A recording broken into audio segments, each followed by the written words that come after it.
నమస్తే ATV Telugu news కి స్వాగతం. జగ్గంపేటలో ఘనంగా నేతాజీ సుభాష్ చంద్రబోస్ 129వ జయంతి వేడుకలు. వచ్చే జయంతి నాటికి నేతాజీ విగ్రహాన్ని ఏర్పాటు చేసి ఎమ్మెల్యే జ్యోతుల నెహ్రూతో ఆవిష్కరిస్తామని వెల్లడి.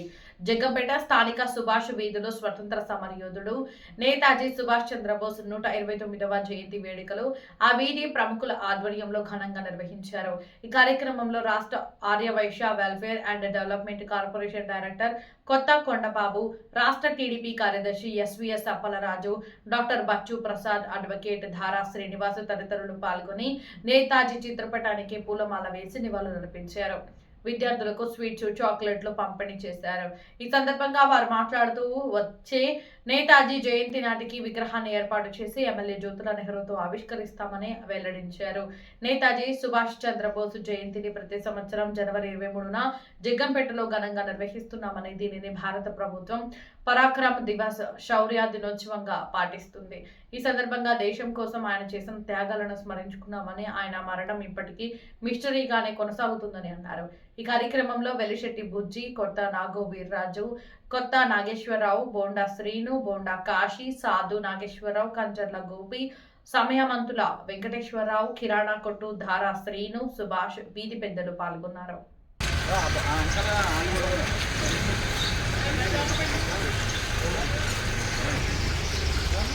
హాకీ క్లబ్ రిజర్వ్ చేయడానికి దారా శ్రీనివాస్ గారిని ఈరోజు మన సుభాష్ చంద్రబోస్కు భక్తుల సందర్భంగా వారి సందేశం ఇవ్వాల్సిందిగా కోరుతున్నాం. సుభాష్ చంద్రబోస్ గారు భారత స్వాతంత్ర ఉద్యమంలో అతివాద సంస్థకు సంబంధించిన వ్యక్తులు. అంటే గాంధీ గారు, నెహ్రూ గారు, ఇలాంటి నాయకులందరూ కూడా శాంతి మంత్రంతో స్వాతంత్రోద్యమ సాధన చేస్తుంటే ఆయన ఆజాద్ హిందూ ఫౌజ్ అనే ఒక సంస్థను స్థాపించి బ్రిటిష్ వాళ్ళ మీద సాయుధ పోరాటం చేసిన మొట్టమొదటి భారతీయ నాయకుడు ఈయన.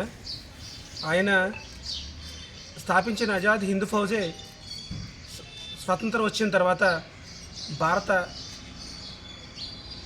భారతదేశానికి చెందిన మిలిటరీగా అది రూపాంతరం చెందింది. ఆయుధంతోనే మనం స్వాతంత్రాన్ని సాధించాలని ఆయుధాన్ని చేపట్టి జపాన్ వాళ్ళ కొలాబరేషన్తో బ్రిటిష్ వాళ్ళ మీద తిరుగుబాటు చేసిన గొప్ప నాయకుడు. అటువంటి నాయకుడు భారత స్వాతంత్ర చరిత్రలోనే ఎవరూ లేరని, అదేవిధంగా ఆయన మరణం ఈ రోజు కూడా ఒక విస్మయం చెందే విషయంగా ఉండిపోయింది. ఆయన ఎప్పుడు పరమపదించారో, ఆయన పుట్టిన తేదీ తెలుసు, కానీ ఆయన ఎప్పుడు చనిపోయారో అన్న విషయం ఈరోజు కూడా తెలియదు. కొన్ని కథల ప్రకారం 1980లో కూడా నేతాజీ సుభాష్ చంద్రబోస్ గారు ఇంకా బతికే ఉన్నారని చెప్పడం జరిగింది. అటువంటి గొప్ప నాయకుడికి ఈ రోజున ఆయన జన్మదిన సందర్భంగా నివాళులర్పించడం సుభాష్ స్ట్రీట్ నివాసిగా నాకు చాలా ఆనందంగా ఉంది. ఇదే కార్యక్రమాన్ని వచ్చే సంవత్సరం మన ఎమ్మెల్యే గారి చేతుల మీదుగా ఒక పర్మనెంట్ స్టాట్యూని ఏర్పాటు చేసి ఆయన చేతుల మీదుగా అన్వీల్ చేస్తామని చెప్పి ఈ సభాముఖంగా తెలియజేస్తూ సెలవు తీసుకుంటాం. మనం ఈ జన్మదిన శుభాకాంక్షలు చేసుకోవడం చాలా సంతోషకరంగా ఉంది. ఈ సంవత్సరం ప్రతి సంవత్సరం మనం విగ్రహ ఓపెనింగ్ చేద్దాం అనుకుంటున్నాం, కానీ వచ్చే సంవత్సరం దారా శ్రీనివాస్ గారు చెప్పినట్టు మనం ఒక విగ్రహం ఏర్పాటు చేసి ఎమ్మెల్యే గారి చేతుల మీదుగా మనం దాన్ని ప్రారంభించుకొని ప్రతి సంవత్సరం అక్కడే చేయాలని చెప్పేసి ఆశిస్తూ మన దారా శ్రీనివాస్ గారిని ప్రోత్సాహం చేయాలని కోరుకుంటున్నాను. Thank you. ఈ సుభాష్ వీధి ఈరోజు మరి నేతాజీ సుభాష్ చంద్రబోస్ పుట్టినరోజు సందర్భంగా మరి సుభాష్ వీధిలో ఉన్న మన అందరూ కూడా, అలాగే పెద్దలు అప్పలరాజు గారు, డాక్టర్ ప్రసాద్ గారు, మరి మన ఈ సుభాష్ వీధిలో నివాసం ఉంటున్న ప్లేడర్ గారు, ప్రముఖ లాయర్ అయిన దారా శ్రీనివాస్ గారు, ఇక్కడ విచ్చేసిన మన సుభాష్ వీధి ఉన్న ప్రజలందరికీ, పిల్లలందరికీ నా ఆశీస్సులు. మరి జై హింద్, జై జవాన్. మరి స్వాతంత్ర ఫ్రీడమ్ ఫైటర్ ఆయన ఒరిస్సా రాష్ట్రంలోని కటక్లో జన్మించారు. సుభాష్ చంద్రబోస్ దేశం కోసం పోరాడిన మహానుభావుడు. అలాంటి మహానుభావులు మన అంతా కూడా గుర్తు చేయవలసిన ఈ రోజు ఉంది. మనం మర్చిపోకూడదు. భావితరాలు కూడా చెప్పవలసిన బాధ్యత మన మీద ఉంది. కాబట్టి దేశం కోసం పోరాడిన వ్యక్తిలో మొదటి వ్యక్తి. జై హింద్, జై జవాన్. మరి ఈరోజు ఆయన పుట్టినరోజు సందర్భంగా మన స్థానిక సుభాష్ వీధిలో మన ఈ విగ్రహానికి చేసుకున్నాం. అలాగే మరి పెద్దలు అయినటువంటి అప్పలరాజు గారు కూడా వారు సన్యాసం ఇవ్వాల్సిందిగా కోరుతున్నాం.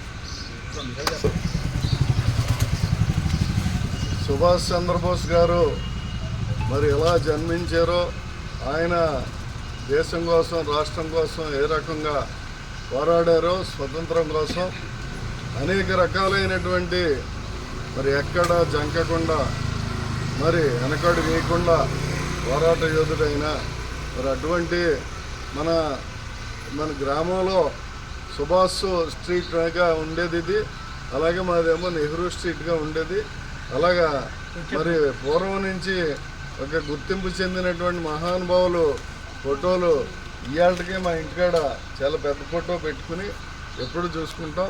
కాబట్టి ఏంటంటే మరి మన కొండబాబు గారు కానీ, మన లాయర్ గారు కానీ, మన డాక్టర్ గారు ప్రహాద్ గారు కానీ, మరి ఇక్కడ ఉన్నటువంటి సోదరులందరూ కూడా చక్కగా మరి ఈ రోజుని కార్యక్రమం చేసినందుకు మరి చాలా సంతోషంగా ఉంది.